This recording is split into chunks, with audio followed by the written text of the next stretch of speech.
അയ്യോ, ഇത് എന്ത് തമാശ. എനിക്ക് വയ്യ, ചിരിച്ച് ഞാനിപ്പോ ചാവും. ഹോട്ടലാണെന്ന് കരുതി ബാർബർ ഷോപ്പിൽ. എനിക്ക് വയ്യ. അത്രയ്ക്കായോ? ടിൻഡുവിന്റെ ചായ കുടിക്കാൻ മാത്രം ധൈര്യമുള്ള പല്ലിയോ? എന്നാൽ അതൊന്നും അറിയണല്ലോ. തുപ്പടാ. എടാ തുപ്പാൻ. കുടിച്ച ചായ മര്യാദക്ക് തുപ്പാനാ പറഞ്ഞത്. തുപ്പ്. വേണ്ട, ടിൻഡുവിനോട് കളിക്കല്ലേ. എന്താ മോനെ പ്രശ്നം? അച്ഛാ, ഈ പല്ലി എന്റെ ചായ കുടിച്ചു. പല്ലി ചായ കുടിക്കേ?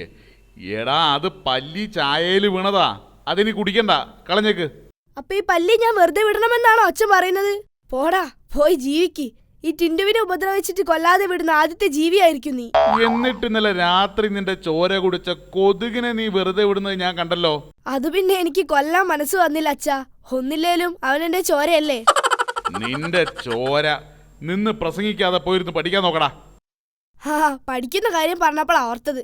അച്ഛാ, എനിക്കൊരു മൊബൈൽ ഫോൺ വാങ്ങി തരുമോ? മൊട്ടേന്ന് വിരിയാത്ത നിനക്കിനി മൊബൈൽ ഫോണ് പോയെ. എന്നാ പിന്നെ അച്ഛൻ മുട്ടേന്ന് വിരിഞ്ഞ ഏതെങ്കിലും ഒരു കോഴിക്കുഞ്ഞിന് മേടിച്ചു കൊടുക്ക്. എന്തച്ചാ, പ്ലീസ് അച്ഛാ, ഏതെങ്കിലും ഒരു ഫോൺ മേടിച്ചു തന്നാ മതി അച്ഛാ. ശരി, നമുക്കിന്ന് പോയി വാങ്ങാം. താങ്ക് യു അച്ഛാ, താങ്ക് യു. അതെ, ഒരു മൊബൈൽ ഫോൺ വേണം. നോക്കിയാ മതിയോ? നോക്കിയാലൊന്നും പോരാ മോനെ, വാങ്ങിച്ചു കൊടുക്കുക തന്നെ വേണം. ഇവൻ ഏതാ മോനെന്ന് നിങ്ങൾക്കറിയില്ല. അതല്ല ഏട്ടാ, നോക്കിയ ഫോൺ മതിയോന്നാ ചോദിച്ചത്. ഇയാളിത് എവിടെ നിന്ന് വരുന്നു? നോക്കിയാ മാത്രമല്ല, കണ്ടാലും ഫോൺ പോലെ തന്നെ ഇരിക്കണം. ഇതാ, ഈ ഫോൺ എടുത്തോ, നല്ല ബെസ്റ്റ് ഫോണാ. ഓക്കെ, ശരി. ദാ ഫോണ്.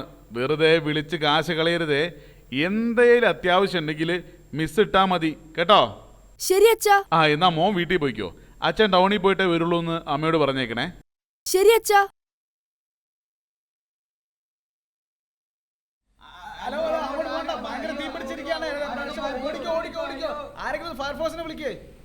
ചേട്ടാ, ഞാൻ ഫയർഫോഴ്സിനെ വിവരം അറിയിച്ചിട്ടുണ്ട്. ഇപ്പൊ വരുമായിരിക്കും.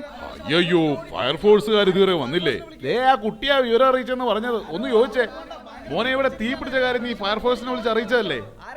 ഞാൻ നേരത്തെ തന്നെ മിസ് കോൾ ഇട്ടതാ. മിസ് കോളോ? അതെ, അച്ഛൻ പറഞ്ഞിട്ടുണ്ട് എന്തേലും